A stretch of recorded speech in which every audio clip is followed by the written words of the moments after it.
Jadi memang kris ini luar biasa, masif dan efisien buat ekonomi Indonesia. Kalau Indonesia dengan Singapura, ya itu kalau zaman dulu, Mas, itu Indonesia dikonvert ke USD, baru USD dikonvert ke Singapura. Jadi itu kita sampaikan, spiritnya bukan untuk menggeser mereka, tapi memberikan alternatif alat bayar.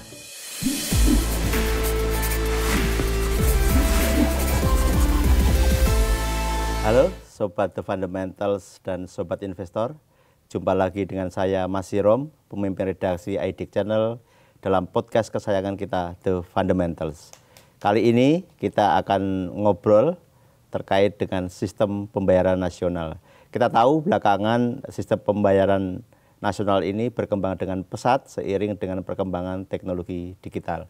Bersama saya telah hadir Ketua Umum Asosiasi Sistem Pembayaran Indonesia, Pak Santoso Lim. Selamat datang Pak di podcast The Fundamental, Pak. Terima kasih. Terima kasih atas undangannya. Ya. Kita kalau ngomong sistem pembayaran nasional ini langsung di otak tertancap kris ya Pak ya? Iya, betul sekali. Bacanya kris, QRIS atau QRIS Pak? Bacanya kris. Kris ya Pak? Iya. Kan iya. Kadang kalau orang-orang masih berbeda Pak. Ada yang kris, ada yang QRIS. Tapi sebetulnya yang benar adalah kris. Gitu. Nah, Pak Santoso ini salah satu tokoh yang terlibat kelahiran kris Pak ya, bersama tentu dengan Bank Indonesia gitu. Pak boleh diceritakan Pak mungkin ASPI Pak, Asosiasi Sistem Pembayaran Indonesia ini sebenarnya organisasi seperti apa dan apa kontribusinya terhadap pengembangan sistem pembayaran nasional ini Pak? Iya. Jadi ASPI itu adalah Asosiasi Sistem Pembayaran Indonesia yang dimulai ini adalah para pemain-pemain sistem pembayaran ya bersama-sama membangun suatu asosiasi dan tentunya asosiasi ini juga disupport dan diinisiasi juga oleh Bank Indonesia karena Bank Indonesia membutuhkan partner di dalam eksplorasi sistem pembayaran. Saat ini anggota kami ada lebih dari 265, terdiri dari bank maupun non-bank. Non-bank itu seperti apa? Fintech, financial technology. Ya, kita kenal banyak sekali financial technology, sistem pembayaran, ya. Jadi semua guyup untuk bersama-sama mensukseskan sistem pembayaran Indonesia. Lalu juga kita banyak sekali sebagai self-regulatory organization, ASPI juga ditunjuk oleh Bank Indonesia sebagai lembaga yang membuat aspek lembaga standar, Pak. Artinya gini, contoh kayak kartu ATM yang digunakan juga untuk kartu debit. Itu standar chip yang ada di dalamnya itu harus standar semua. Karena Bank Indonesia memberikan guidance kepada kami, nggak perlu lagi misalkan ATM-nya Bank A bisa digunakan harus di Bank A. Apapun ATM-nya dari A, B, C, D, E, F terserah pemainnya, ya. Kartu apapun juga terserah. Pokoknya harus bisa transaksi.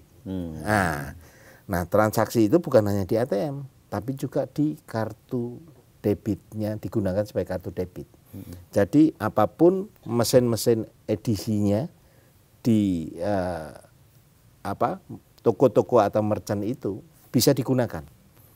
Nah, konsep 3I, interoperability, interconnectivity, dan integrasi, inilah yang diusung. Objektif yang ingin dicapai waktu itu adalah supaya lebih efisien. Jadi SRO ini dibentuk untuk sebagai wadah ya untuk bisa berkolaborasi, berdiskusi antar pemain dan juga bisa menjembatani juga aspirasi ke Bank Indonesia. Demikian juga sebaliknya. Jadi asosiasi ini sangat efektif karena ada dua peran tadi sebagai SRO tapi juga sekaligus sebagai lembaga standar. Inilah yang menjadikan banyak kreativiti di dalam sistem pembayaran yang saat ini ada. Memang tadi kembali lagi mulai dari kartu, akhirnya mulai kris. Disitulah kira-kira Pak. Ya, Pak. Pak, kalau kita bicara tadi ASPI ini sebagai SRO gitu. Ya. Kewenangannya sejauh apa sih Pak? Kewenangan kami ya, selain kami memang memberikan masukan kepada Bank Indonesia, tapi kami ini juga punya kewenangan, kita diberikan hak untuk mengatur. Mengatur adalah satu ketentuan-ketentuan yang bersifat teknis dan mikro. Misalkan tadi sebagai lembaga standar, kita harus tahu standarnya chip itu apa saja teknisnya. Lalu ada standar teknis, ya, karena standarnya platform teknisnya itu harus bisa diaksep di semua mesin yang dimiliki oleh PJP itu. Jadi standar ini dari standar teknis, spek operation, dan juga ada tata kelola yang baik. Semua anggota yang tadi 265 wajib mengikuti? Wajib mengikuti. Kalau nggak ikuti Pak rugi Pak ya? Ya. Karena nggak bisa transaksi tempat lain. Karena tidak boleh transaksi di Indonesia Pak. Oh tidak boleh ya. Iya. Jadi di situ. Ya. Pak, kalau tadi 265 kan tentu PJP tadi tidak hanya bank, non bank juga banyak. Ya. Kultur bisnisnya kan berbeda mungkin ya. Ya. Nah, bagaimana Bapak menyikapi kondisi ini? Kami semua guyup pada saat berbicara sistem pembayaran. Artinya gini, contoh pada waktu di develop fintech, sistem pembayaran bukan hanya bank yang menerima, tapi juga fintech. Kami duduk bersama-sama. Bank tidak anggap sebagai pesaing, Pak. Dalam posisi ini, karena tadi harus bisa interoperability, interconnectivity, jadi bank melihat itu apa yang sebagai acquiring bank atau sebagai issuing bank, toh suatu saat kami juga akan bertemu dengan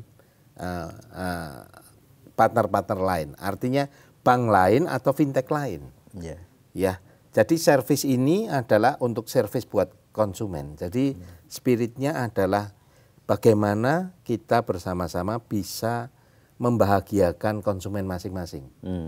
Jadi kami nggak melihat itu adalah persaingan, tapi lebih fasilitasi supaya makin hari customer makin happy, gitu ya, makin murah, gitu ya. Kalau kita lihat Pak, kris ini kan perkembangannya luar biasa ya, bahkan sekarang sudah bisa digunakan transaksi di luar negeri Pak. Betul. Yang terakhir di Jepang kayak kalau nggak salah udah bisa, selanjutnya nanti di China Pak. Di China. Iya, di Jepang dan China. Jepang dan China, next mungkin India kan Pak yang sedang dijajaki gitu. Di negara-negara ASEAN kita sudah di Thailand, Malaysia, Singapura gitu. Menurut Bapak apa sih Pak faktor yang menjadi pemicu perkembangan kris ini di Indonesia? Sebetulnya pertama ya jumlah populasinya. Populasi di Indonesia mungkin sekarang 280 dan juga yang produktif cukup banyak gitu ya.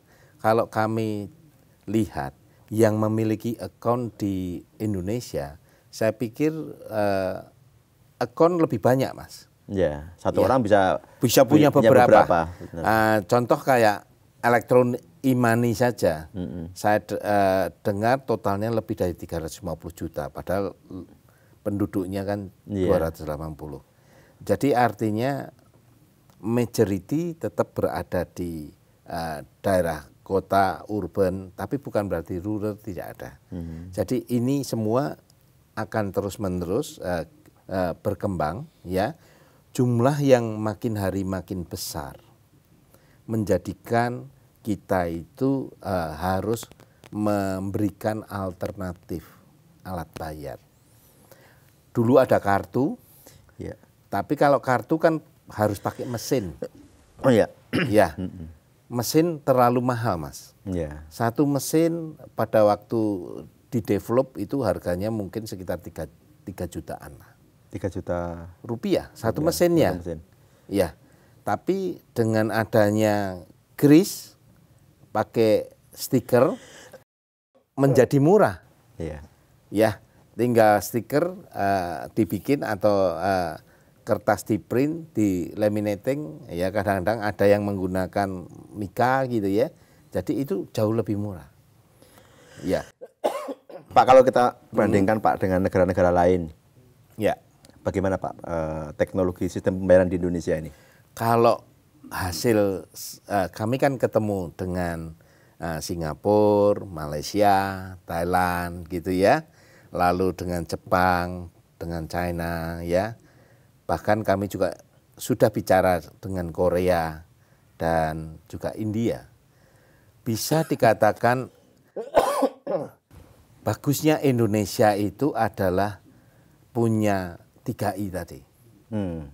Jadi apapun mesinnya, edisinya, QR-nya, ATM-nya bisa digunakan untuk semua. Oh, di negara-negara lain? Negara lain enggak gitu. Contoh di Singapura. Enggak, mereka punya banyak pemain, tapi yang terintegrasi hanya satu kelompok-kelompok tertentu. Contohnya di Nets. Kalau di Malaysia Maps, ya. Lalu di Thailand juga ada, ya. Tapi rata-rata multiple. Contoh yang saya lihat kayak di Jepang itu lebih unik lagi. Di Jepang itu yang itu didrive oleh asosiasi, didorong oleh Menteri Perdagangan. Nah, yang memiliki mesin, terus memiliki alat contactless ataupun QR, itu sangat-sangat terbatas. Tergantung asosiasinya kalau di Jepang. Ada asosiasi yang khusus untuk alat bayar dengan menggunakan kartu. Jadi berbagai macam. Jadi bisa dibayangkan tidak semua bisa digunakan. Jadi misalkan saya udah ada kris, jadi kan harus providernya harus QR, Pak. Ya. Nah, di dalam QR pun ada asosiasi khusus ini. Ternyata ada pemain yang mau accept, ada pemain yang tidak mau accept. Nah, indahnya Indonesia adalah tidak. Jadi pokoknya enggak usah pusing kalau ketemu QR, ketemu mesin ATM bisa digunakan. Itu ya mungkin juga jadi. Itu yang kelebihan. Kelebihan akhirnya emang luar biasa sih Pak kalau saya lihat perkembangan kris ini ya, bahkan sampai warung-warung kecil aja sekarang udah pakai kris, pedagang-pedagang kaki lima udah pakai kris gitu. Kalau menurut Pak Santoso, apa Pak dampaknya terhadap perekonomian nasional dengan sistem pembayaran yang semakin efisien ini? Ya, tentunya dampaknya akan positif karena yang namanya ekonomi ini pasti akan didorong dengan perdagangan. Interaksi antara kebutuhan konsumen dengan kebutuhan para pebisnis. Ya, apapun bisnisnya. Selalu interaksi ini dibutuhkan alat bayar. Dengan adanya kris yang masif, ya. Apalagi kan Mas juga tahu bahwa handphone ini kan luar biasa. Iya, betul. Ya, handphone yang ada kameranya itu sudah di mana-mana. Iya. Kalau handphone yang lama kan sudah ada yang tidak punya kamera, sekarang sudah tertinggal kan. Rata-rata punya kamera. Kalau punya kamera lebih punya teknologi biasanya bisa digunakan di kris untuk scan QR. Jadi populasi yang luar biasa ini memberikan banyak manfaat untuk ekonomi Indonesia, efisiensi, ya, distribusinya di seluruh ini wilayah Indonesia gitu ya.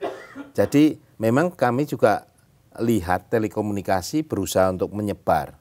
Namun kan ada sinyalnya kuat, ada sinyalnya tidak kuat. Ya, disinilah kadang-kadang mesin-mesin edisi juga punya limitasi. Dengan adanya QR, ya tentunya kalau pakai handphone sampai nggak bisa dibuka, benar-benar sinyalnya blank, ya nggak bisa transaksi. Ya, nah disinilah yang menurut saya kolaborasi dan luas ini berdampak pada ekonomi, masyarakatnya juga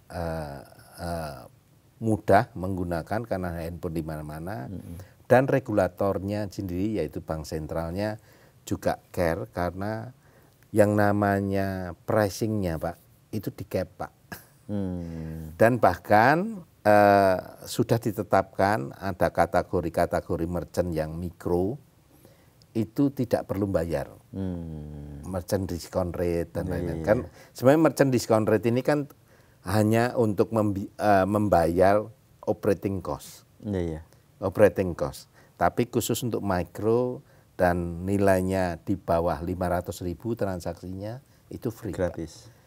Itu bisa mencakup mungkin lebih dari 90% populasi KRIS yang ada di Indonesia. Jadi memang KRIS ini luar biasa, masif dan efisien buat ekonomi Indonesia. Ya. Kalau dulu kan kartu Pak, dan sekarang juga kartu masih gitu. Masih. Menurut Bapak apakah nanti akan terjadi totally pergeseran dari kartu ke KRIS ini? Memang ini kan alternatif Pak ya, alternatif. Ada beberapa segmen yang masih merasa nyaman dengan kartu. Jadi kami juga memberikan alternatif saja, tidak memaksakan. Kartu masih bisa digunakan, ya. Contohnya kalau kartu kredit gitu ya, kartu kredit nanti ke depan juga akan bisa gunakan QR. Tapi udah bisa Pak kan? Iya sudah bisa, iya. Ya, tapi belum masif Pak, belum masif. Tapi sudah bisa digunakan. Jadi tinggal customer choice. Ada segmen-segmen yang senior. Kadang-kadang merasa tidak nyaman dengan gunakan handphone, ya kan mesti pakai pencet-pencet menu gitu ya Pak ya. Ya paling enak ya pakai kartu aja, pakai teng gitu ya Pak ya. Nah, jadi intinya masih ada ya, masih ada Pak. Biarkan ini natural. Yang penting memberikan banyak manfaat buat ekonomi, buat customer experience, ya terserah sesuai dengan harapannya. Uang tunai juga makin lama makin ditinggalkan Pak ya. Mulai berkurang, tetap ada, karena memang ada yang sehebat-hebatnya kan total QR itu memang sudah banyak. Ya, sekitar 36 jutaan gitu ya. Tapi dalam hal ini tadi masih ada daerah-daerah yang mungkin merasa lebih enakan cash lah gitu. Ada beberapa karena kami sendiri di industri berusaha agar service levelnya misalkan ini kan bukan transfer ya Pak, payment ya. Payment.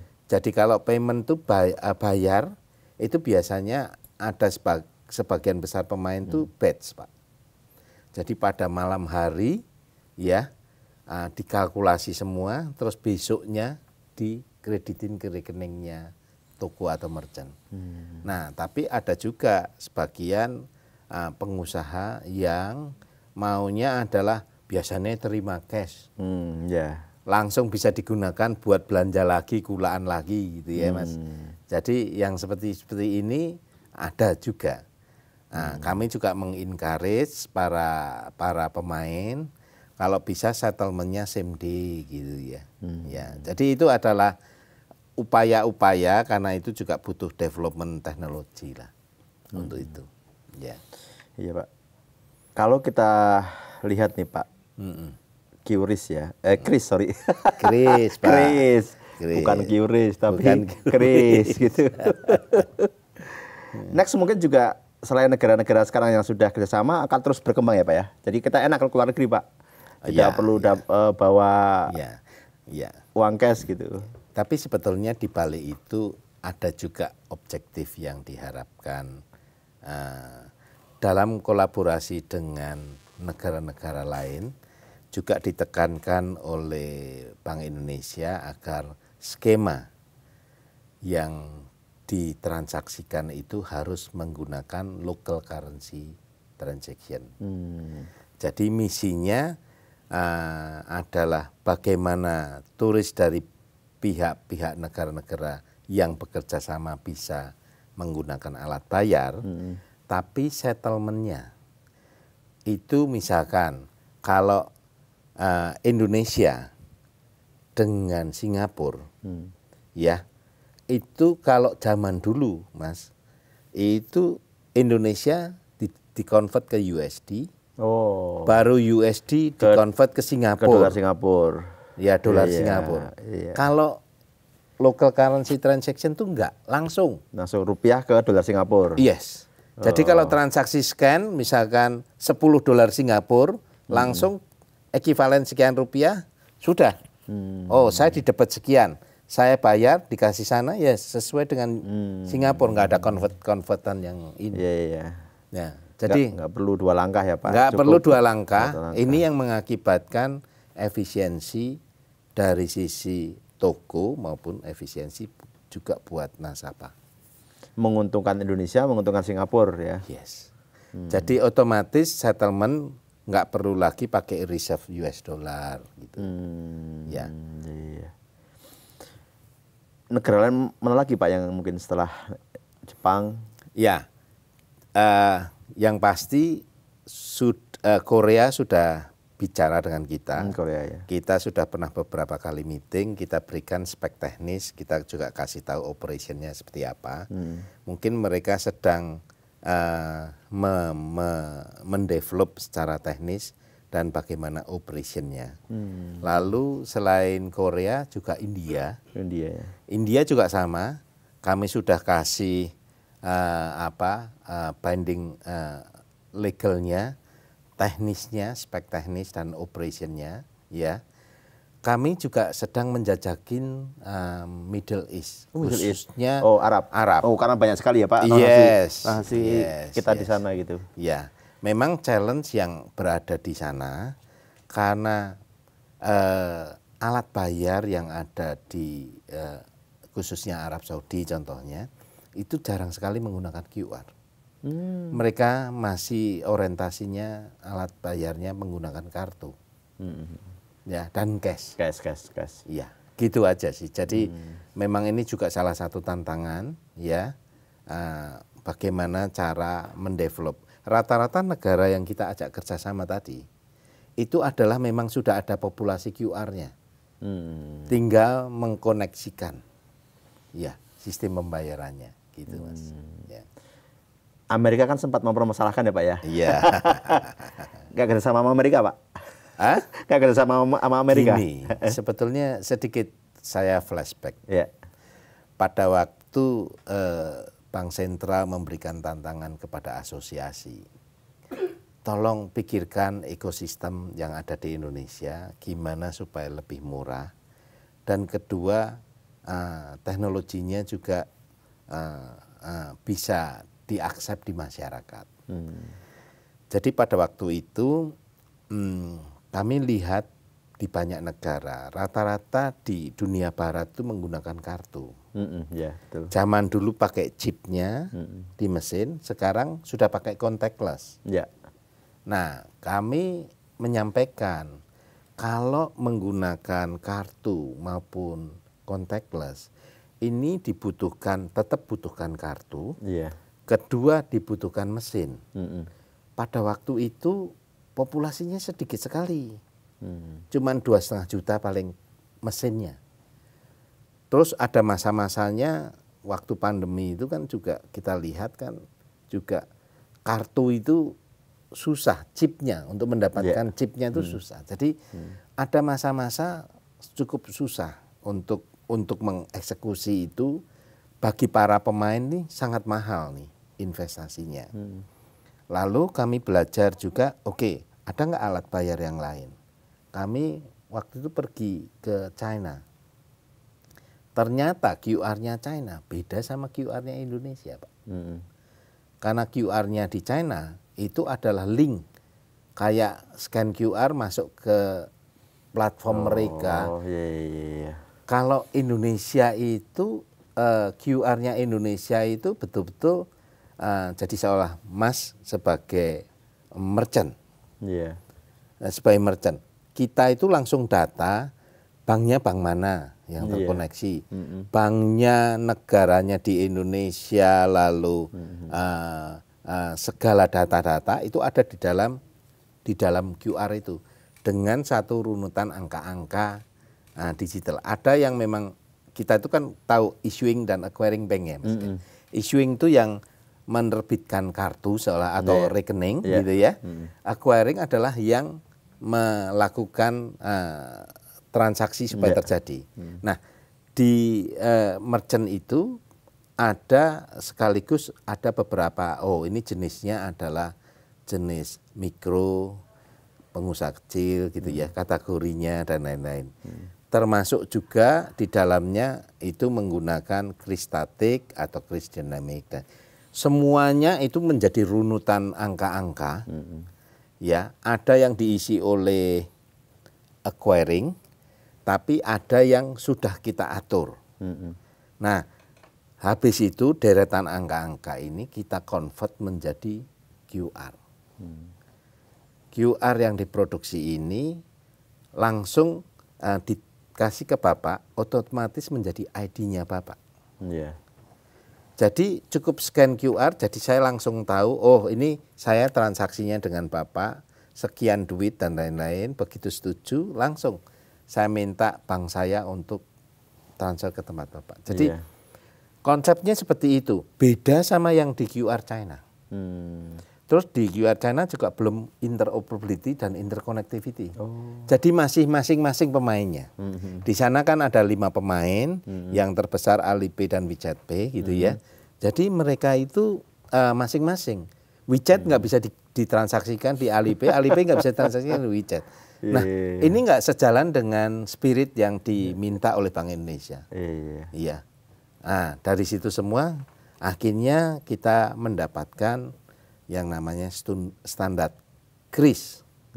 Standar KRIS ini yang akhirnya kita develop ya, dan juga kita usulkan sebagai international standard EMV ya, EMV untuk ditetapkan bisa menjadi salah satu new standard buat industri. Di global? Di global. Wah, keren banget tuh Pak. Jadi intinya akhirnya EMV mengendorse, oke, ini sudah sejalan, cuman bentuknya aja QR dan lain-lain, ya itu bisa menjadi patokan. Jadi saya masih mengingat pada waktu sempat saya juga diundang oleh prinsipal dari luar, ditanyakan kenapa kok tidak menggunakan platform mereka. Saya menyampaikan kita sudah pernah bicara, tapi memang tidak mencapai objektif yang kita situasi di Indonesia.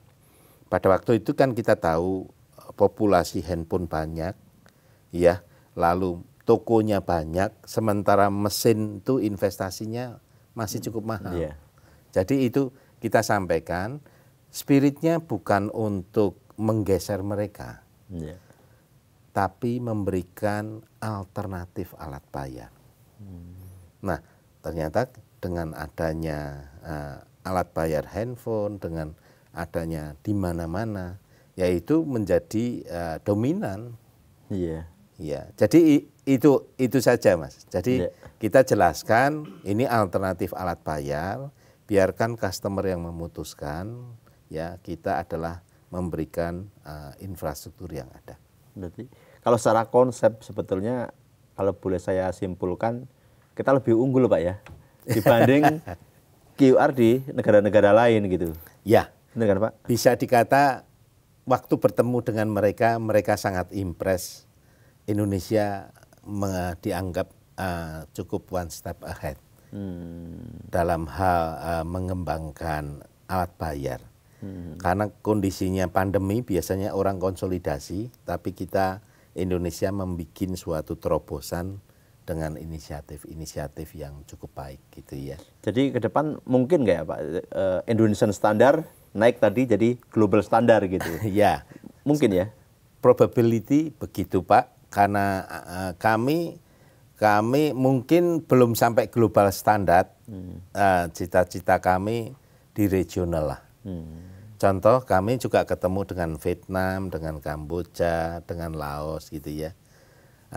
Kami sampaikan sudah country code-nya aja diganti country code kamu gitu ya. Lainnya sama. Lainnya sisanya serahin aja konsepnya ke mereka. Jadi cara kerjanya kita juga boleh ajarkan ke mereka semua. Rata-rata kalau kita ketemu dengan Kamboja, Laos dan lain-lain ya kita kasih tahu ini bisa dilakukan. Ya, jadi tidak perlu kita klaim sebagai menjadi global standar. Biarkan ini natural bisa berjalan ya dan bisa digunakan karena yang penting kan connectivity itu penting. Kalau boleh kita bicara prediksi Pak, menurut Pak Santoso kira-kira ke depan sistem pembayaran di Indonesia ini seperti apa ya Pak ya? Apakah memang fully digital, tidak cashless, benar-benar cashless, tidak ada kartu atau seperti apa Pak? Menghilangkan cash saya pikir yang cocok memang cashless atau less cash society ya. Tapi betul-betul non cash enggak bisa, tetap masih ada uang. Justru belajar dari yang lalu ya, belajar dari yang lalu case yang ada di China pun saya mendengar. Sempat yang namanya banknote itu nggak ada yang mau digunakan di ini Pak, toko-toko. Saya dengar begitu. Lalu di China akhirnya itu bank sentralnya China itu meminta tetap yang namanya uang tunai itu kan simbol negara ya. Oh, iya. Spiritnya ada simbol negara, simbol kedaulatan juga. Jadi tidak boleh ditolak. Karena di sana ditolak. Sempat ada isu ditolak sehingga bank sentralnya tetap meminta harus digunakan. Karena simbol negara. Karena simbol negara. Dan kita juga tahu rupiah juga simbol negara. Jadi kita harus menghargai itu sebagai bagian daripada kedaulatan. Ya. Nah, untuk itu kami tidak pernah berpikir untuk meniadakan itu, enggak. Justru yang kita pikir adalah bagaimana efisiensi terjadi. Ya. Ya. Nah, ini terus-menerus alat bayar akan terus bergeser. Retail akan banyak sekali alternatif karena kalau kita bicara kris Pak, bukan hanya di kris di itu ya Pak ya, untuk pembayaran ya. Tapi sekarang juga ada kris untuk tarik tunai, setor tunai, sama kris yang untuk ini ya, transfer. Itu sudah ada. Lalu merchant present mode dikembangkan lagi, ada yang customer present mode. Jadi customer yang punya QR yang di-scan oleh toko. Itu sudah ada. Bahkan kita upgrade juga menjadi QR standar itu bisa menghidupkan NFC. Nah, cuma memang NFC-nya belum bisa digunakan buat Apple Pak ya. iPhone iPhone belum bisa. Tapi Android semua bisa. Jadi ini menjadikan kita menjadi tidak kalah juga capability kita. Ya, ini baru B2C, business to end customer. Namun demikian memang kita sedang exploring tentang B2B. Bagaimana pelaku bisnis bisa berinteraksi lebih efisien di Indonesia, tapi B2B, tapi juga sampai ke cross border. Jadi inilah sistem pembayaran yang sedang dibangun infrastrukturnya. Gitu. Jadi nanti harapannya adalah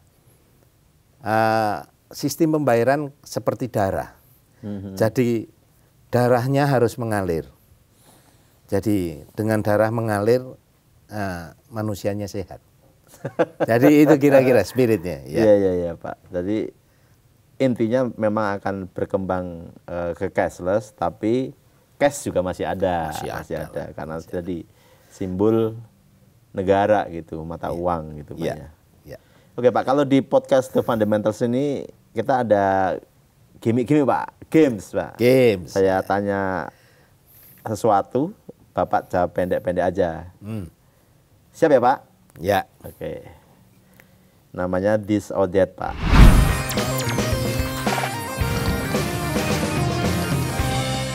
Bapak investasi saham atau properti? Saya investasi saham dan Properti juga properti juga. Jadi banyak yang diinvestasikan. Jadi saham iya, properti juga iya gitu. Pak Santoso ini salah satu direksi di BCA, pasti saham BCA-nya banyak juga. Iya. Dalam negeri atau luar negeri Pak investasi? Saya dalam negeri Pak. Dalam negeri ya. Dalam negeri. Ya. Rapat pagi atau rapat sore? Rapat Pagi atau sore? Rapat pagi oke, siang oke, sore oke.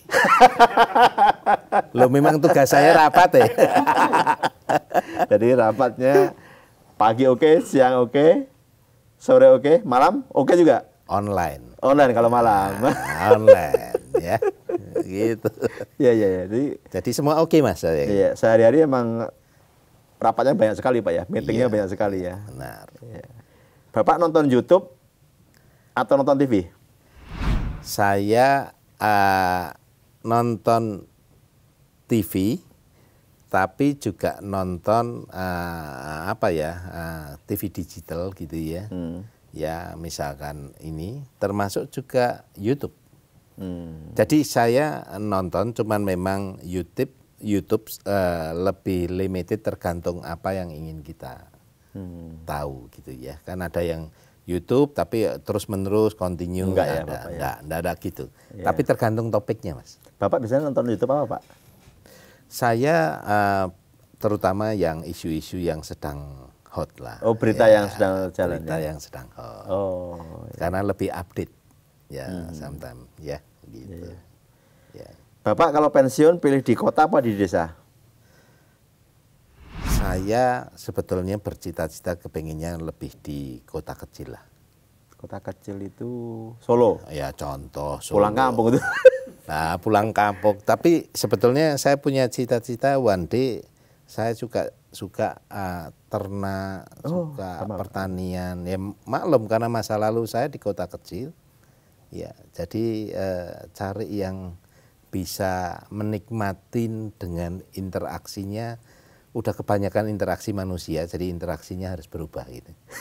Dengan hewan, Mas? Dengan ternak? Bisa dengan ternak, bisa dengan tanaman. Iya. Ternak apa Pak yang seneng? Apa? Saya suka ternak ikan. Oh ikan, koi. Oh, enggak konsumsi ya? Ya kayak gitu, karena hobinya ternak, habis itu sisanya mancing. Oh, Bapak kan mancing juga. Saya suka mancing, walaupun mancingnya bukan di laut yang ini, di empang. Iya Pak ya. Boleh. Dulu di Solo kan juga gitu, di sungai gitu ya. Hobinya kayak gitu. Ya.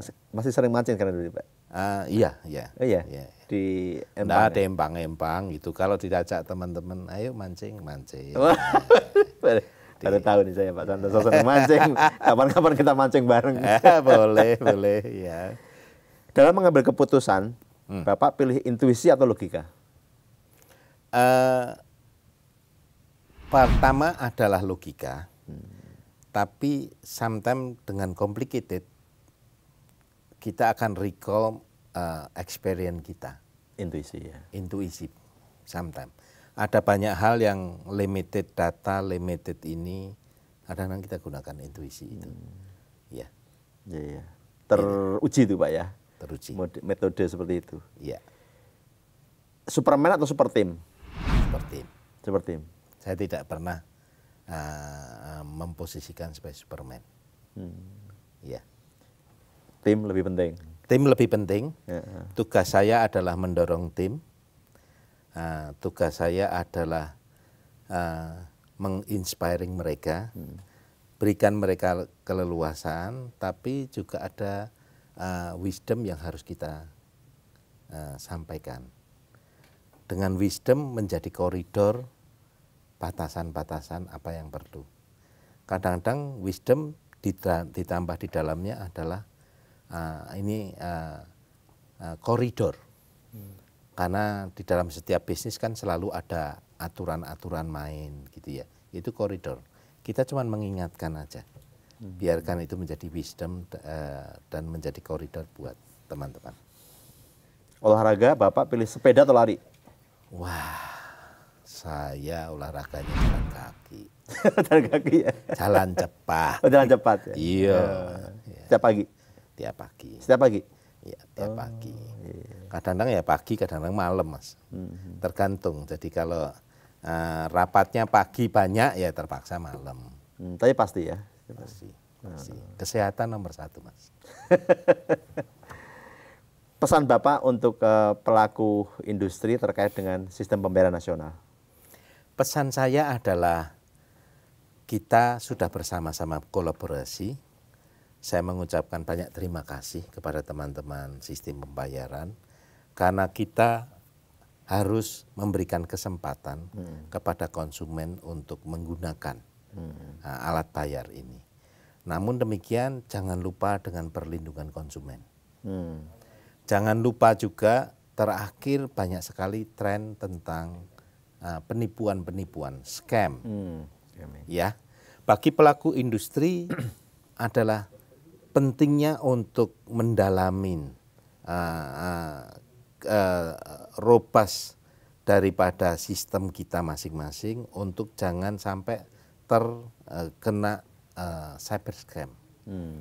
Ya, karena sekarang trennya bukan hanya saya percaya kalau di sistem pembayaran semaksimal mungkin adalah menjaga security itu secara berlapis.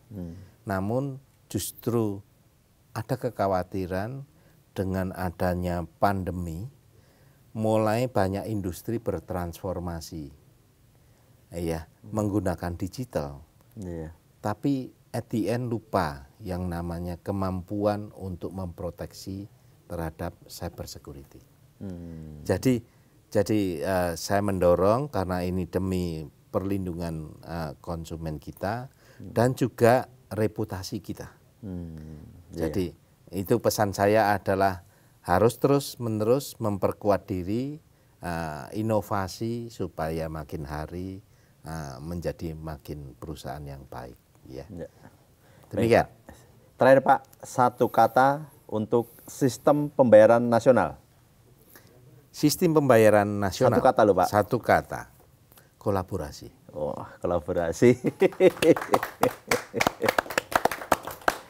Demikian tadi, tak terasa 40 menit kita berbincang dengan Pak Santoso, Ketua Umum Asosiasi Sistem Pembayaran Indonesia. Banyak sekali yang kita dapatkan, salah satunya adalah ternyata sistem pembayaran kita, terutama KRIS ini maju loh, maju dan unggul gitu. Secara konsep bahkan lebih baik dibanding negara-negara lain gitu. Kapan-kapan kita juga perlu ngajak Pak Santoso ini mancing gitu. Terima kasih. Terima kasih. Saya Mas Rom, undur diri.